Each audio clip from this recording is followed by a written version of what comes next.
আপনি তো এখানে ঘুরতে এসেছেন, আমাদের পিছনে রয়েছে পরিবেশ সমাধি। আসলে এই পরিবেশ সমাধি সম্পর্কে আপনি কতটুকু জানেন, আমাদের যদি একটু বিস্তারিত বলতেন আর কি। আচ্ছা, ধন্যবাদ। আসলে আমরা যতটুকু জানি এটা বাংলাদেশের একটা অন্যতম মুঘল স্থাপনা, যেটা 1678 সালে মোহাম্মদ আজম খান এটা শুরু করেছিলেন স্থাপনা। বাংলাদেশের ওই ব্রিটিশ মুঘলদের জন্য একটা শক্তিশালী ঘাঁটি তৈরি করার জন্য এটা তৈরি করা হয়। পরবর্তীতে ওনাকে দিল্লিতে ডাকা হয়।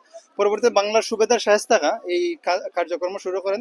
কিছুদিন পর ওনার কন্যা যখন মৃত্যুবরণ করেন, এখানে সমাধিত করা হয়, যার কারণে এই মুঘল স্থাপনাকে স্থগিত করা হয়, যার জন্য আজ পর্যন্ত এই মুঘল স্থাপনাকে বলা হয় অসমাপ্ত দুর্গ, যেটাকে আমরা লালবাগ কেল্লা বলি। আর এখানে সমাধিত আছেন সেই সুবেদার শায়েস্তা খানের একমাত্র কন্যা পরী বিবি, যার সমাধি এখনো এখানে আছে, আমাদের সবাই দেখতে পাচ্ছি আমরা।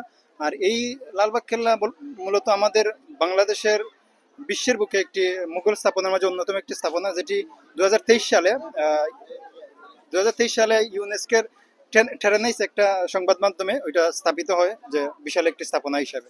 এতটুকুই। ধন্যবাদ ভাইকে। ভাইয়ের নামটা এবং আপনি কাদের সাথে মানে পরিবার নিয়ে এসেছেন কিনা একটু জানাবেন আমাদের। আমার নাম মোহাম্মদ আলমগীর হোসেন শাহান, আমার হোম টাউন হচ্ছে সিলেট। আমি মূলত এখানে